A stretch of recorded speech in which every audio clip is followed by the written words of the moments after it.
Want to welcome everybody today. We're excited about our conversation today. We have Dr. Mark Rutland with us. We're going to introduce him to you in just a minute, but we'll take just a few minutes to let everybody get on. I want to make note right off the bat that as we go through this conversation, if some questions kind of arise in your mind or that's relevant to your situation, then we definitely want to get those questions. You can just put those in the chat, and we'll start addressing those a little bit later. But today, again, like I said, I'm excited. Pastor Dwayne was on the phone with me this morning, actually, and said he is excited about this conversation because Dr. Mark Rutland is one of his favorites. And so, Dr. Rutland, can you take just a minute, if you would, and maybe kind of introduce yourself to our Link International Network of Churches, and tell us a little bit about yourself today. Thank you, Pastor. Hello, everybody. I won't take long with this. There's nothing more tedious than self-congratulations. So I have served in a wide variety of ministry settings. I began as a United Methodist pastor right after the end of the Civil War. And then I pastored in the United Methodist Church. I served as a United Methodist Conference evangelist after I received the Holy Spirit. They didn't know where to put me in a church, so I traveled as a Methodist evangelist. Then I went to be the associate pastor at the Great Mount Paran Church of God with Dr. Paul Walker. Then I became the lead pastor at Calvary Church in Orlando, a mega church there. And then the president at two different universities, Southeastern University in Lakeland, Florida, and then Oral Roberts University in Tulsa, Oklahoma. I have a variety of books that are out. I hope all of you will buy 50 copies of each of the 18. That should be a very big help to me. And the most recent has done very, very well. It's called Courage to be Healed, about inner healing. I hope you'll give it a thought. And I'm delighted to be with you today. Well, Dr. Rutland, we do hold you in high esteem, and thank you so much for taking time to be with us today. And I know this is going to be a great conversation, encouraging to our pastors. You wrote a book, Relaunch, and kind of out of your experience of relaunching some different ministries, and one of those being Oral Roberts University. Could you give us just maybe a quick 30,000-foot view of what that experience was like for you? Yeah, I did. I was involved in the leadership in 3 successive turnarounds. The first was Southeastern. I went to Southeastern College. I was there for 10 years. That was probably the most gratifying and dramatic turnaround. We really, in 10 years, we basically built a university there. It was a small, rapidly hemorrhaging and decaying college. It became the largest of all of the Assemblies of God Christian universities. In that 10 years, we went to university status. We began our graduate studies. We built $67 million worth of buildings. That was the first. I did a turnaround at a major church. I took over Calvary Church in Orlando, was bankrupt when I went there. They'd gone through a scandal, well, actually 2 successive scandals, and was down to several hundred members. When I left there, that one was, we were having about 3,700 people in the auditorium. That's not all souls on campus, but in the auditorium. And then ORU, which you asked about. So let me zero in on that one. Every turnaround that through which one leads, you may actually have to do contrary things. Yeah. Because what caused the crisis may vary from crisis to crisis. So sometimes you have to wind clockwise, and sometimes you have to wind counterclockwise. If that makes sense.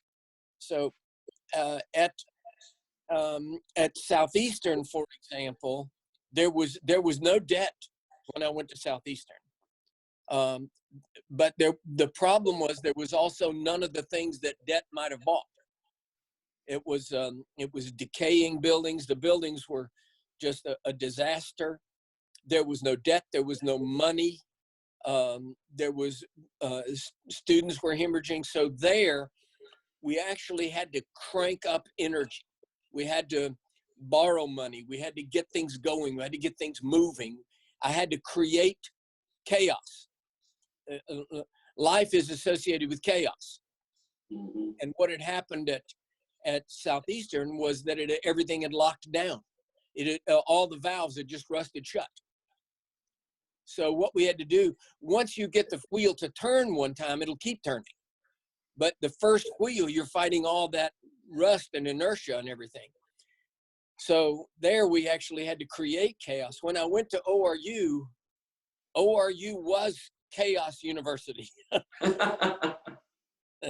Nobody knew where anything was, like the money or anything. So there we had to actually do the other thing, which was introduce control. And there was huge debt. There's $57 million in debt. In addition to that, the problem was it was operating debt. The $57 million hadn't built anything. There hadn't been a new building built there in 35 years. So the debt was all the corporate version of credit card debt. So you didn't have anything to show for it. Right. So there was that. Then because the buildings, Oral Roberts himself was just a genius. He built an entire university all at one time, which is great, right? Except for one problem. That means all the buildings age out at the same time. Yeah. So we also were facing $55 million in deferred maintenance. So basically we were under construction renovation at ORU 24/7 the whole time I was there. By the time I left, there was no dorm room, no building, no conference room, nothing that had not been renovated. And we paid cash for it. The debt was gone, and we built the first new building there in 35 years. We built the new Student Life Center. So Oral built everything else. I built that one building.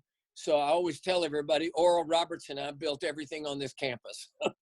Well, that's great. And I thank you for sharing those experiences with us, because it really helps everyone understand that we can make a turnaround. And in this season, thank God that most of our churches, I think most of our pastors that are listening today, have seen the Lord be faithful during this time with finances. And even though some may be down a certain percentage, somewhere around 10-15%, but then that's kind of offset by expenses have been cut as well. But the thing that we're facing right now is a crisis that is unlike any other. I know in my lifetime, I'm sure in your lifetime, and this thing has kind of caught us by surprise. From your vantage point of being connected with different ministries, different churches, how do you see the impact of this crisis being different maybe than going in and turning around something that's either economical or building or staffing or something of that nature? It's just got a different tone to it. So what are you seeing from kind of your vantage point? Okay, that's a very good question. I don't know if you've, it kind of leads to something I want to deal with, and that is taking care of yourself in this crisis. It doesn't help anything if you go under in the midst, you personally, you as the leader. I don't mean you, but I mean, one, if the leader goes under, what does that help? So self-care sounds selfish, but actually it kind of has to be your number one priority in the face of a crisis. And so I've done a pretty big study on stress And there are two different kinds of stress. A lot of people don't know this. There's distress, and there's what's called eustress, E-U, not Y-O-U, eustress, the Greek prefix. Eustress is actually positive in a certain way. That's the kind of stress you feel when you're the coach of a basketball team. There's 3 seconds to go in the game. You call timeout. You're down by 1 point. Your heart's pounding. Your blood pressure is too high. It is stressful, but it's energizing, and it's temporary, and it may be at the top of your range, but it's still in your manageable range. Okay. Yeah. Distress is another thing. Distress arises when the cause of the stress is beyond you. It's what people felt during the Blitz in London. You've got Germany and England are at war. You've got bombs falling everywhere, and you're holed up in a bomb shelter underneath the tubes in London. That's distressful. There's nothing you can do about it. It's beyond you. It's beyond your capacity to manage it or deal with it or change it. Furthermore, it lasts long. It lasts too long. The distress becomes a matter of time. So your capacity to deal with it, it's beyond your capacity you didn't cause it. You can't straighten it out. There's nothing you can do. So therefore, this coronavirus thing is quintessential distress. Mm-hmm. It's from beyond us. We didn't cause it. If you cause it, it's distressful to be in trouble at your church because you caused it, but at least you know it was your own stupid stuff. But what's really distressful is that you say, look, I don't know if this is the Chinese or the government or God or Satan, or it's just huge, and it's swamping my whole life and my culture and my country. In my whole lifetime, I've never seen anything shut the world down. Yeah. Not my county, not my state, the world. Yeah. And you just, that's the source of distress. So what do you do then? That's enough to talk about that. Okay, I want to tie this conversation today, if you don't mind. I want to talk about King David, if you don't mind. And that works because we're all preachers on here. I don't have to try to explain anything about David or his life or his history or anything. But there's this fascinating passage of David when the Amalekites raided the town that he and his men were living in, Ziklag.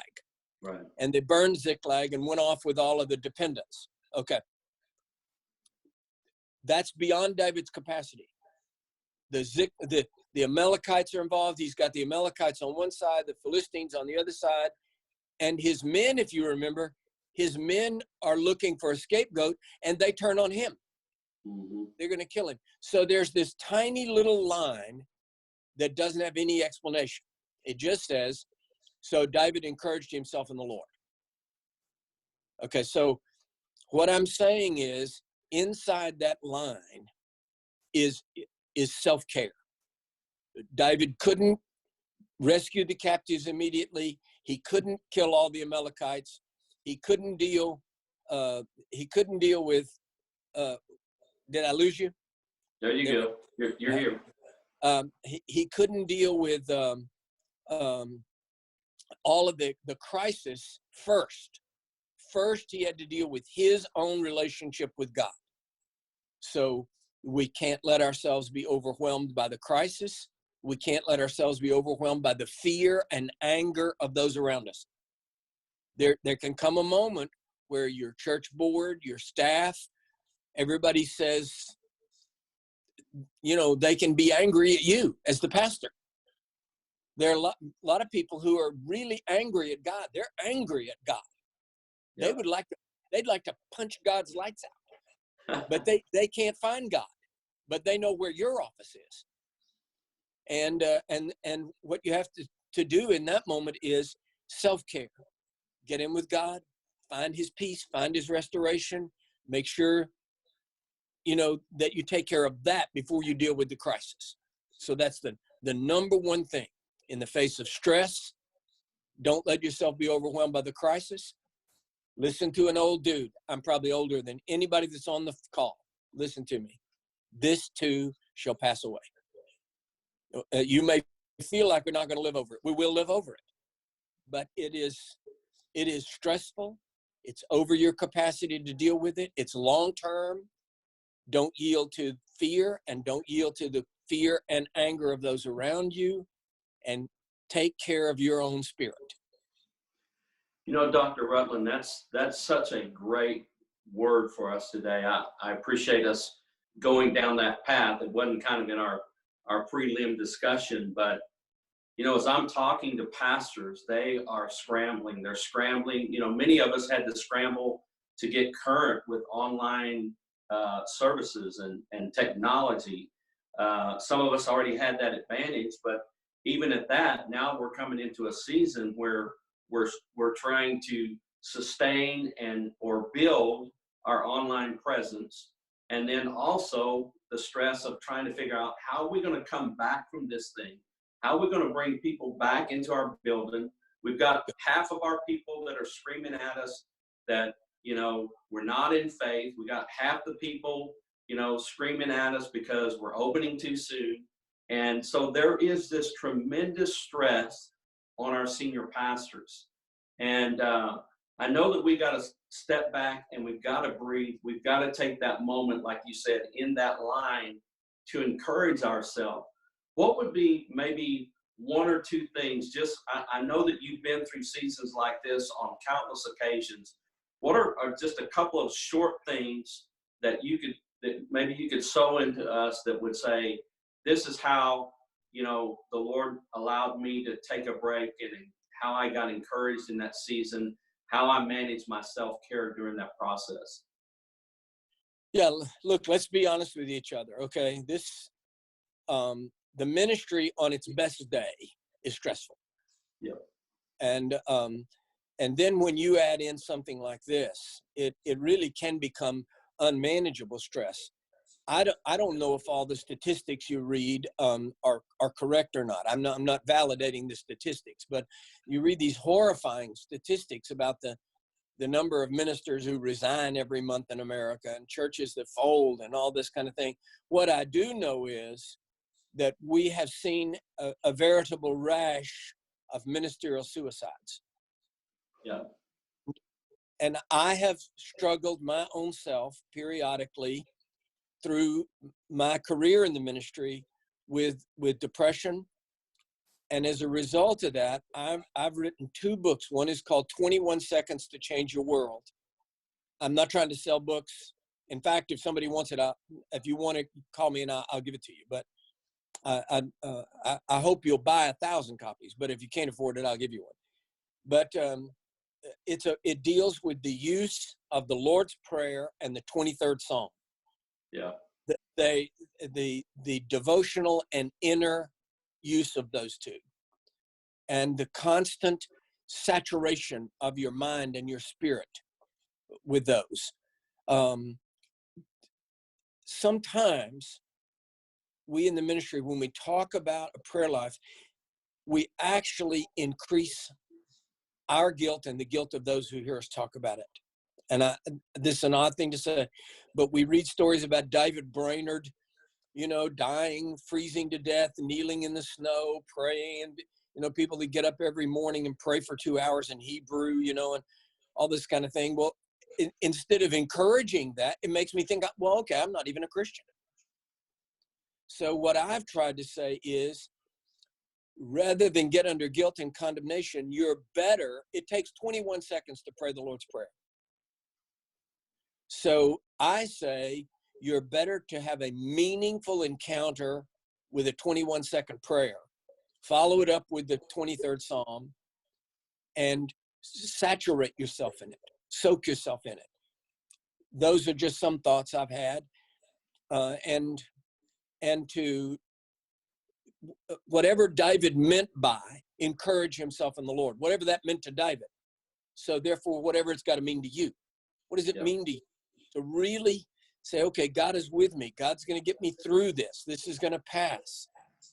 When I was in missions in Africa, there were so many situations that were really, really dangerous. I've been held at gunpoint several times. And there was a verse of scripture that really became wonderful to me, Isaiah 12:2. Behold, God is my salvation. I will trust and not be afraid. For the Lord, even Jehovah, is my strength and my song, and he has become my salvation. And I would stand in a situation that was very dangerous and just repeat that in my mind over and over and over and over again. And I have found in this current crisis, I found that old verse of scripture surfacing again. Yeah. Nobody's holding me at gunpoint, but evidently I'm under house arrest. Yeah. So those are the things that we do. I don't have a secret for it, Pastor. I'm just saying whatever encourage yourself in the Lord means to you, do that first. That's more important. That's more important than developing your online footprint. That's exactly right. And I appreciate your vulnerability, Dr. Rutland. That's speaks volumes that, you know, we all we live sometimes in this bubble where everybody has expectations on us. And I just want to encourage our pastors.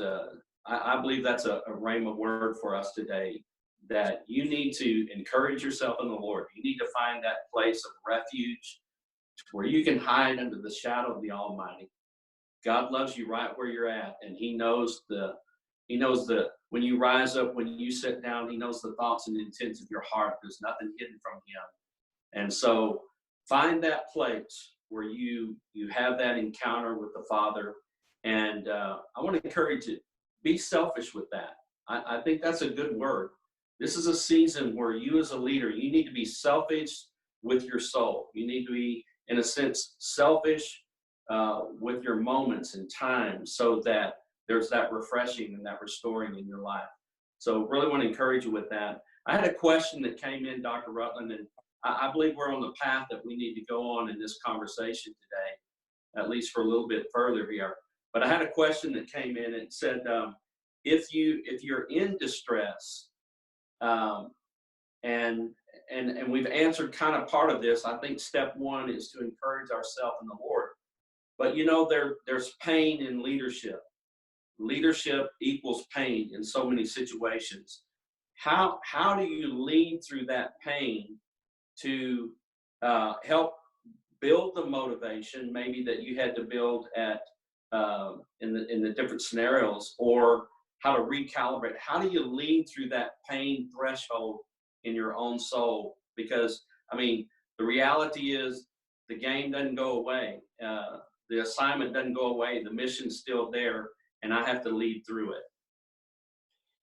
Yeah, I don't know, beyond what I've already said, I'm not sure what I can add, except one more thing that occurred to me. I want to say this. Encourage yourself in the Lord. Yes, all the things we said. One other thing. I urge everybody, don't fight alone. If you get to that point where it's really the stress becomes serious, don't find yourself pacing around your house at 2:00 in the morning asking whether life is worth it. You need somebody that you can talk to, somebody that you can really talk to, say anything, and it's not going to threaten them. It's not going to threaten you.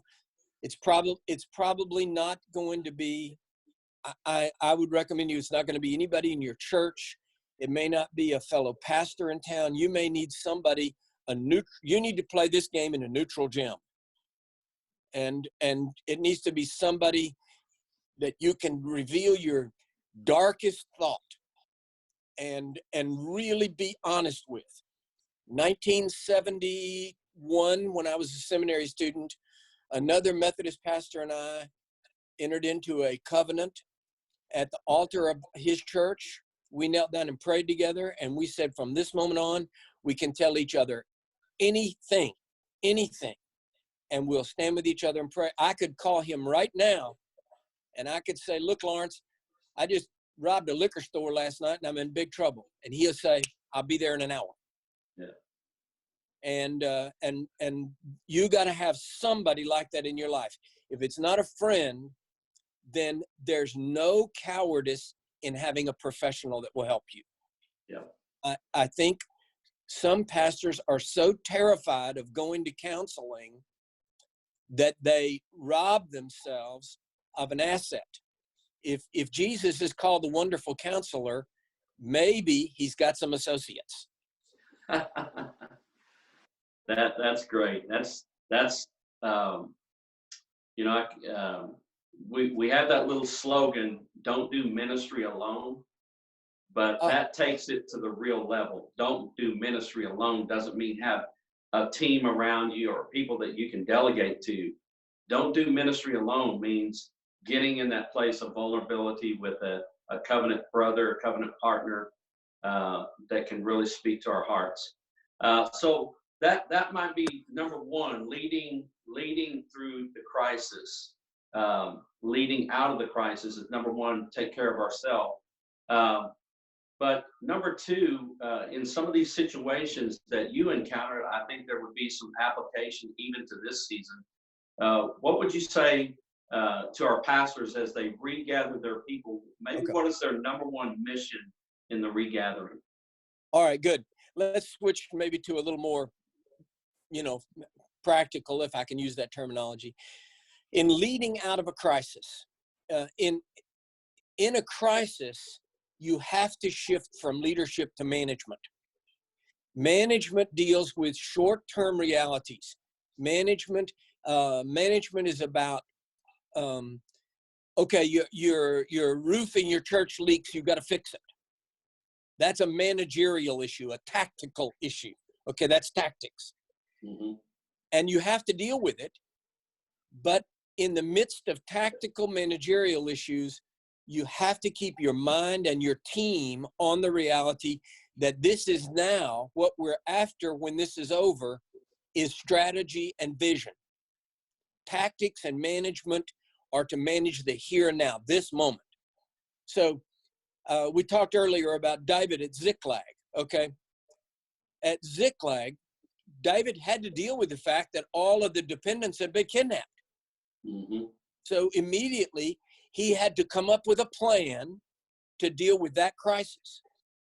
But he also had to keep in mind and keep them in mind that what they're about is not rescuing hostages. They have to rescue hostages right now. Mm-hmm. Okay. Now, one other thing, in a crisis, in managing a crisis, in the tactical thing, the responses that you come up with, the tools and instruments you come up with, remember, you will not be as good at them as you were at things you've been doing over the long run. Mm-hmm. So you immediately, every time, always, let me encourage you with this or discourage you. I don't know which one it does. It's reality. When you shift to a new set of instruments, tools, approaches, you're not as good at that as you were what you'd been doing. Mm-hmm. It is that you have to do it, and you have to settle for the level of effectiveness that you can find in order to get through the crisis. Now, when you start to lead out of the crisis, you take some of those tools with you, and then you get better with them over the long run. Is that making sense?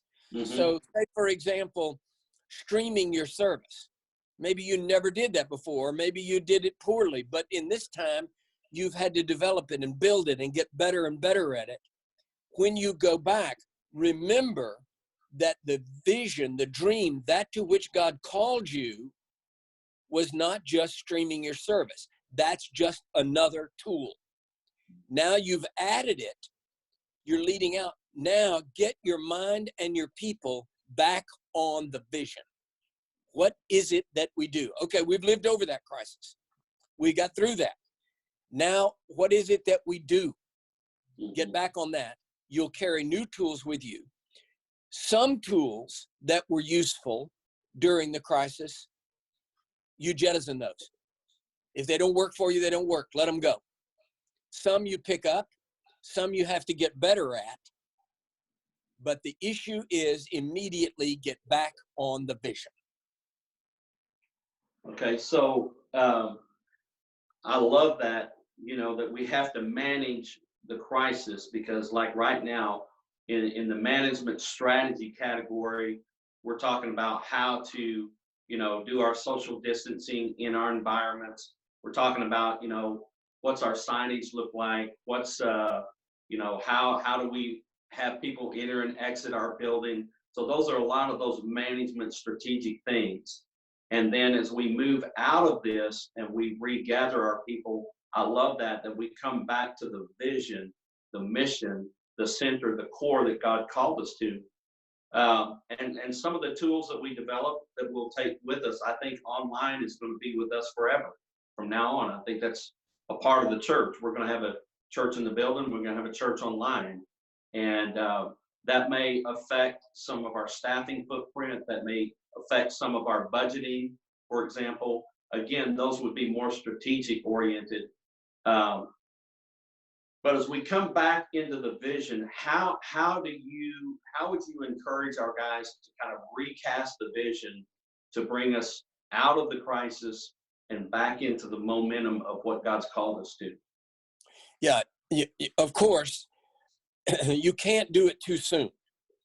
Okay, there's no way when you're leading a bunch of angry, hurt, confused, frightened soldiers to chase the Amalekites who have kidnapped their wives and children. There's no use to remind them that the real calling on your life is to be the king of Israel. that one will get you killed. Okay. So what you have to do is concentrate on that issue. What's the immediate issue? So don't confuse the word strategy and tactics. Tactics are the short range approach to the crisis.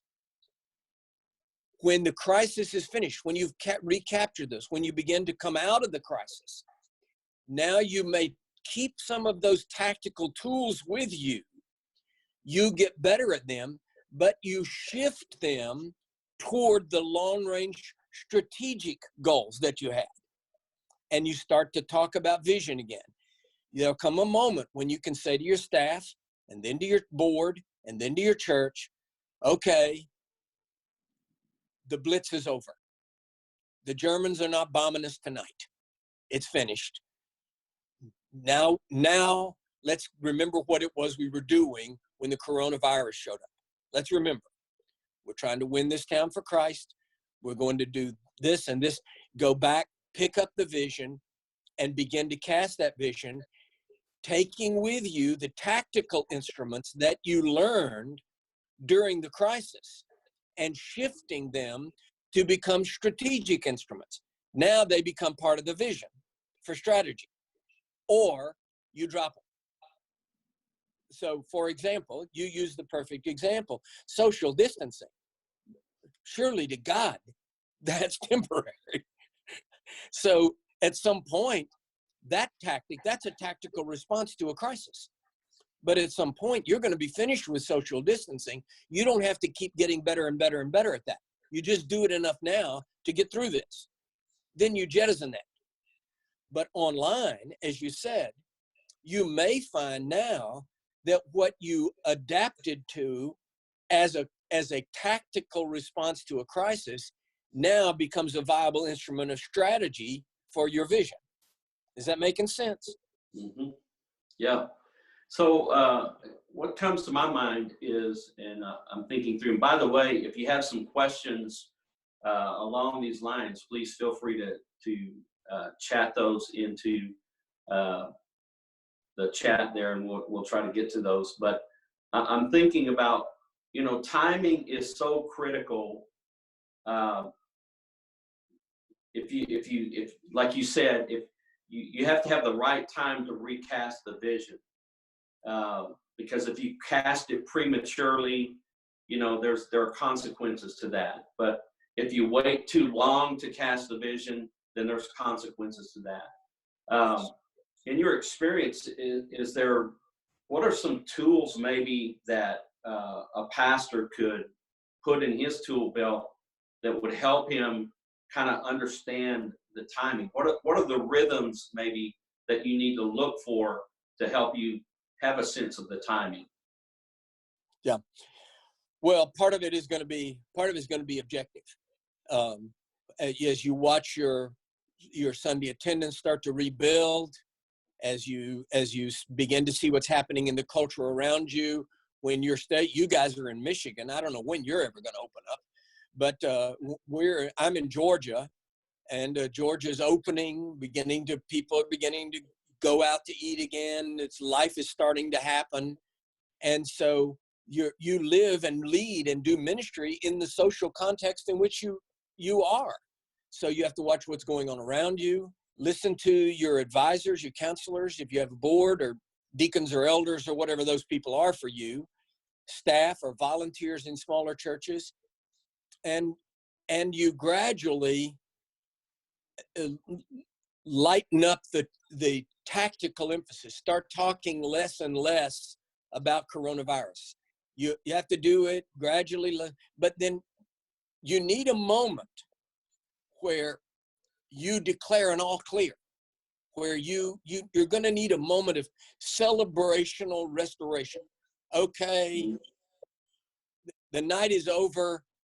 Now joy, it's morning. The sun is risen. Yeah.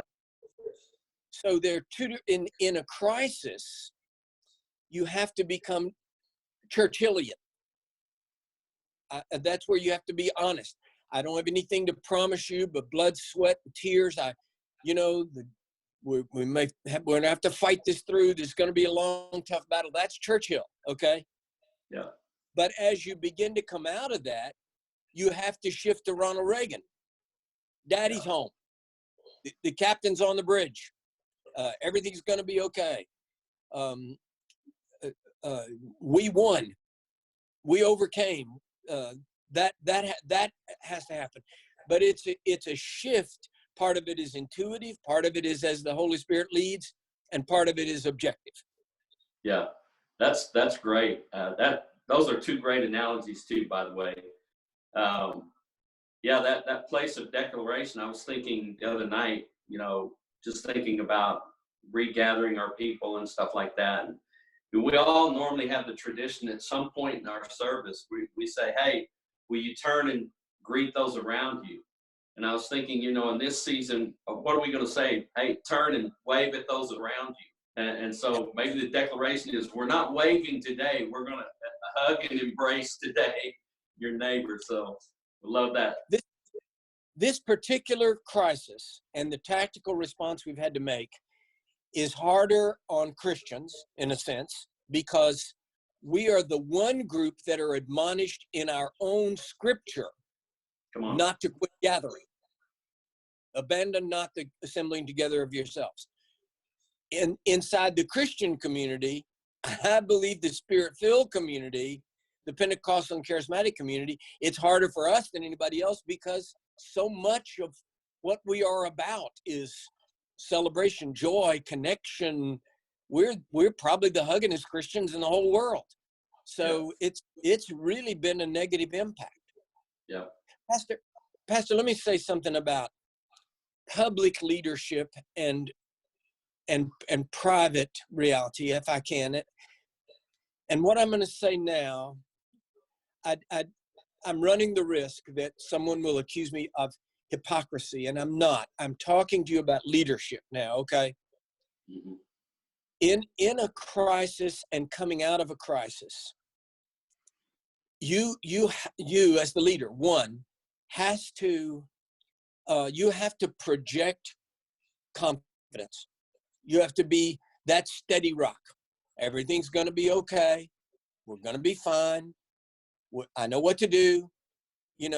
That's when you say, I'm here. Everything's fine. Trust me. We're going to be okay. God is with us. That kind of thing. You have to have that in public. If you bleed on your people, if you go in the pulpit and freak out, all this talk about transparency in the pulpit, you need to be transparent about past victories, not present struggles. Mm. So So I would also say you probably don't even need to bleed on your spouse. Your spouse needs to know that you're okay. But with your people, you have to say, you have to be the leader. Now then, then you go in your study alone and you fall down on your knees and say, oh God, please, even if I'm not in the center of your will you help me? So, but that public and private reality, that's what I hear. I keep going back to David at Ziklag. It says David encouraged himself in the Lord. It doesn't say he gathered his soldiers around him. They were going to kill him. Yeah. He encouraged himself in the Lord. Mm-hmm. Then he said, now, mount up. I know what to do. Yeah. That's the difference between the pulpit and your prayer closet, in my view. Yeah. Yeah. No, I think that's great. So let me ask you this. As we've moved through this, and maybe in some of the crises that you've helped organizations come out of, have you ever had a season in time where maybe the vision was tweaked during that time? You began to see things, it caused you to see things from maybe a different side of the bush. You're still at the burning bush, but maybe like Moses, you walked around the other side. On this side, you're just seeing you, and then on the other side, you get to see that Aaron gets to come along and help you. You know, how, if that happens, and if it has happened, maybe kind of talk to us about vision casting, when maybe there's a tweak to the vision, or you're coming out of it and you're seeing something new. Good. Now we're actually on one of my favorite subjects. So I'm struggling to get through all this crisis like everybody else. But now when it comes to vision, okay, maybe if you don't hear anything else on this phone call, if you'll hear this, the vision that you have right now, whoever I'm talking to, the vision that you have right now, as you see it, is actually incomplete and slightly out of focus. So as you move forward, not only coming out of a crisis, but always vision is getting better. Vision is getting sharper. Vision is moving on. If your vision is fully comprehended, fully in focus, and there's nothing beyond it, then you're on the verge of stagnation. So what you have to say is, this is the vision that I have right now as clearly as I can see it, but there's a horizon just over the hill. When I get there, we may see it better. We will see it better. We will see it differently. Mm-hmm. So they're equal and opposite errors with regard to vision. One is that you tell too much extravagant, crazy, visionary things that just freak people out. It looks like vision. It sounds to them like psychosis. And the other is that the vision lacks any inspiration. It's not moving them forward. It doesn't have anything. You've got to, how can I say, you've got to dangle the vision in front of your people. Mm-hmm. And it's the carrot that keeps leading everything forward. Vision is the energy of any organization. When organizations begin to run flat, and they try to correct it by emphasizing mission. It never works. Pastors preach a whole series on their mission statement. The mission has no energy. That's what keeps you from doing the wrong thing the wrong way, is your mission statement. But the energy is all in vision. So let me give you mentioned Moses. That's a good example. Okay. The mission of the people of God is to know God and love him forever. Now, learned that in your catechism, right? You can do that as a slave in the land of Goshen, can't you? You can know God and love him as a slave. So the mission of God, the mission of the people of God didn't change from Egypt to Israel. The vision that got them out of Egypt was not to know God and serve him and love him better. It was to go to a land that flowed with milk and honey. Mhm. So the vision is the motivating reality. The quicker coming out of a crisis, the quicker you can get back to reminding everybody of the vision and watching how your own understanding of it matures and focuses. You may see it better, you may see it different. None of that is wrong. It's 100% right.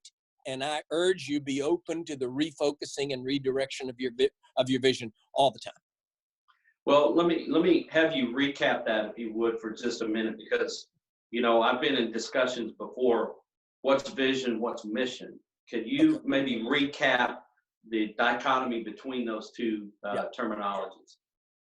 All right, I want to be honest with you as I start. I know that what I'm going to say is controversial in some circles because I teach it different than some other leadership teachers. It's just that in the rapture, they will find out I was right. But mission is a police statement. You see churches, I haven't seen any of your mission statements, so I'm not picking a fight. But you see churches that have a banner that hangs in the auditorium: love God, love people, be nice to children, don't kick puppies, whatever it is. Okay, those are all good. But what that is a mission statement. It doesn't propel anything forward. The vision is the practical, incarnational reality of the strategic plan. Mhm. The vision is what it sounds like, what you see when you look 5 years down the road. Mhm. The vision is that we will have this new building, we'll have this cash on hand, we'll have this many people, we'll have this system developed, we'll be better at small groups, we'll be better. Those are visionary things. And vision is always where the energy is. So churches that keep pounding mission and get no energy behind it, it's because they don't know where the engine is. Mhm. But mission is what keeps you from accomplishing the wrong vision the wrong way. That's great. But so mission polices at the NIC, on the National Institute of Christian Leadership. I'm giving you a whole lecture here for free. So here it is. There's a 6-stage vertical axis from mission to function: mission, vision, strategy, tactics, purpose, function. So there's a 6-stage vertical axis between the mission of your church and the guy who hands out bulletins at the front door. Mhm. But the energy on the whole vertical axis is not the top. It's the second one, vision. Okay. So I appreciate that perspective, that mission is the constant, if you will. Mission is the parameters. It's the banks on the river, and Right. vision is more like what kind of. I'm helping these Michiganders. Okay, what kind of fish are we going to catch out of the stream today? That's kind of our vision in a sense. So vision is what kind of lure are we going to use, what kind of bait, that kind of thing. And I'm not a fisherman, by the way. Okay. The kind of bait you're going to use, where you're going to cast, all that, those are tactical issues. Okay. Those are tactics. If mission is the banks, vision is where is the river taking me? Okay. Where do I expect to land? What is going to accomplish? When I get to the next port, what am I going to build? What's going to be there?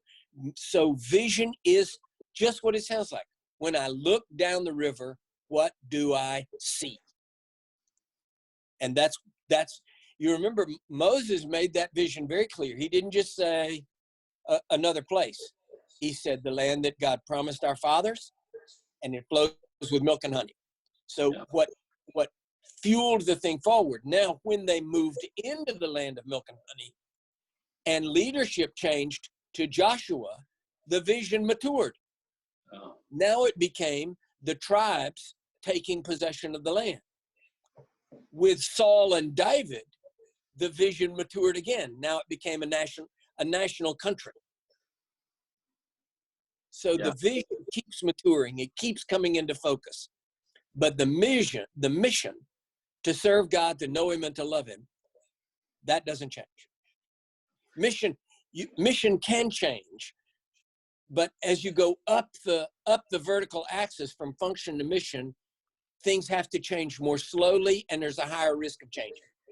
Yeah. I'm afraid of lecturing. I don't mean to do that. That's all right, Dr. Rutland. We appreciate you being with us today and so insightful. I think the conversation has been great. You did mention the Christian Institute that you have that you're. Tell us a little bit about that, if you would, and then I'm going to have Dylan put the information on the chat. Also, if you want any of the resources from Dr. Rutland, if you want to go to info@link.community, we can help facilitate getting those resources to you. But tell us a little bit about the Institute. Okay. If you want to go and check it out online, you go to thenicl.com. Don't leave off THE. If you just put in NICL, it comes to the National Institute of Chemistry Labs or something, unless you need drugs. I don't know how bad things are for you today. But thenicl.com. We do it every year in Dallas, Texas, which might be the closest to you, and the Atlanta, Georgia area. And I would love to have any of you. There are 4 sessions, and you can do 3 of the sessions online. The session on preaching and worship, that you have to do live with me. The ones in Dallas and in Atlanta, I teach personally. I do all the teaching, which may be the downside of the program, but I do the teaching. It's highly practical. It's all the things that we should have been taught in graduate school, and we weren't. Leadership, management, hiring, firing, board relations, budgeting, debt acquisition, debt management, board relations. It's just a year of high octane, practical, dealing with volunteers, recruiting, church growth mechanisms. It's all of those things. You have to be very, very intense and practical. Yeah. I know that the King's University, when I was at Gateway, we had you come and Yes. teach the course there. Now, you mentioned that if there was enough interest in our organization, if we had, 30 or 40 of our either pastors or some of the people that we're training in our internship programs, things of that nature, if we could bring them together in one place, that we might even be able to host the Institute maybe in Grand Rapids. Is that something that would be possible? I would love it. Those are what we call private NICLs. So instead of repeating it perennially in the same place, we just come and do it 1 year in the same place, in a place. I've done that in Rochester, New York for a group of churches just like yours, in Lubbock, Texas, in Sydney, Australia, multiple places. The Illinois District of the Assemblies of God, the Church of God in Alabama. So here's what we would do. I would give you a flat rate, an amount of money that you pay, and I would come and teach it all. And then I don't care if you have 10 people there or 10,000 people there. So you just pay, talk about 30 or 40 churches. Actually, I don't care if you have 100 churches, 500 churches. One other thing, I don't take 1 penny from it. I know that that probably doesn't matter to you whether I take it or not, but it matters to me to say it. All of the tuition revenue, everything goes 100% to our girls' homes in Thailand and Africa. So it's not a personal revenue to me, but I would love to teach one in Michigan, and I can put you in touch with other groups in Michigan that might want to come with you. Yeah. Okay. Well, again, Dr. Rutland, thank you so much for being here today. Any final last word of encouragement that you would want to give our pastors and leaders as we maybe move through the final phases of this season that we're in? I do want to encourage you, and it is simply that. It's a word of encouragement. Listen to an old guy. Let me encourage you with this. God is on the throne. We're going to get through this. And this may not even be the last challenge or crisis you'll face. But in this one, learn God's goodness. Learn his power and his strength and his grace to sustain you, to teach you new things, to come out of it with fresh vision and renewed energy. but we're going to make it. God is in control. And I want to say to you, I've seen these things before. This too shall pass away, but God is in control. I love you all. I pray God's richest blessing on every one of you. All right. Thank you so much. And thank you guys for being on today. We appreciate Dr. Rutland being with us, but also as we follow this up, we'll let you know that we'll be having some other webinars as we move forward.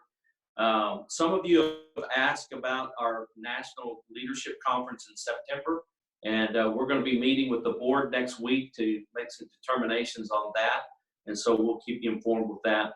For all things in Link, if you go to our website or you go to the app or you go to our Link Facebook page, Church Support, we're trying to help you. We're trying to resource you any way that we can.